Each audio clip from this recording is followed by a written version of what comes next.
Anthony, we're here today to talk about common renunciation and IRS exit tax questions.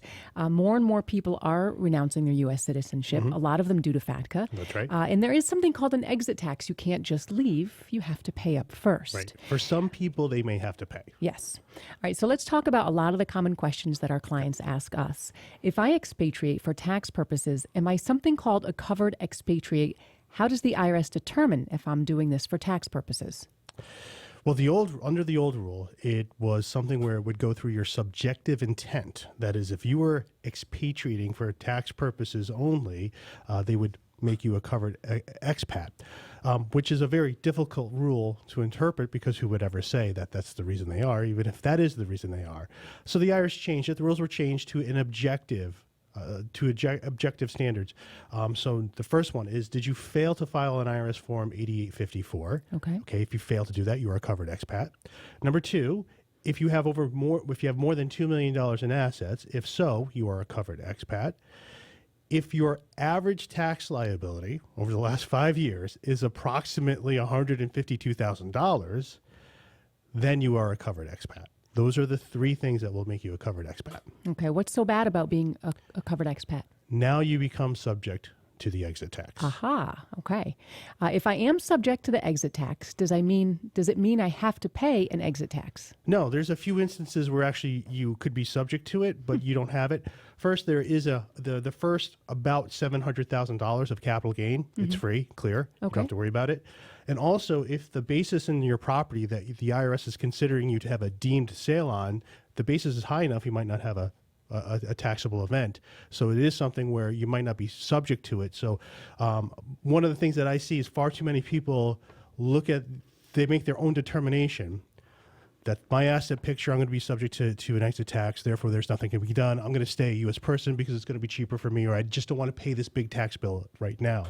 And really, if it's something you're considering, you should really get a thorough legal opinion on everything, because there's a lot of things you could do to plan it. And there's also exemptions out there. There's exemptions for certain type of people, depending on where you were born, depending on where you're living. You could actually be a multimillionaire, be a covered expat, and not have to pay a cent. The rules are very complicated on this. Are there ways to avoid being a covered expat?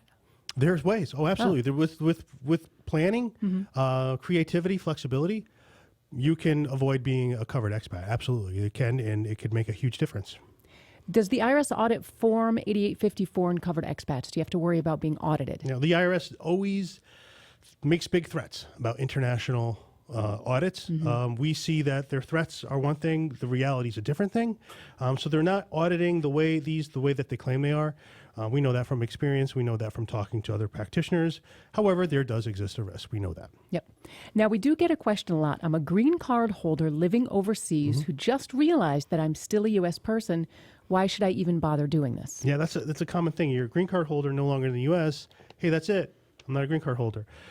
So you're sort of alarmed to learn you're a U.S. person, and now you're alarmed, oh my God, to get out of this, now I'm going to be subject to an exit tax. Well, you're like in the perfect situation, because if you need to do a streamlined disclosure, you're going to be subject to 0% penalty, and you're sort of exactly the kind of person who might be completely exempt from the exit tax too. So this really could be the time to act. To get just a few years of compliance done, pay no penalty, and then not have to worry about an exit tax. Nice. Why should I bother with this at all? Why don't I just sit back and wait for the IRS to come get me? Right, because they're not going to get everybody, I guess. Right. I mean, they just can't. I mean, I know they won't. But when you do renounce, your name is going to be published for the IRS and the whole world to see. It becomes public record. It's our observation that when our clients renounce, it's never in the period that you would think it is. It's always in a different one than it would be. But regardless, your name will be published. So there it is. If I could see your name, probably the IRS can too. I think a lot of times people say, well, I'm in another country. I'm not going to the U.S. I'm not worried about them. There is certain kinds of penalties the IRS can assess, and they're pretty much out of luck trying to collect on. And what I'm thinking about in particular is FBAR penalties. They assess those. They have really limited ability to go after you if you're in a foreign country. But with taxes, it's a little bit different. The IRS has a lot of mutual enforcement agreements with other countries on taxes that if you owe taxes in another country in the U.S. will help collect it.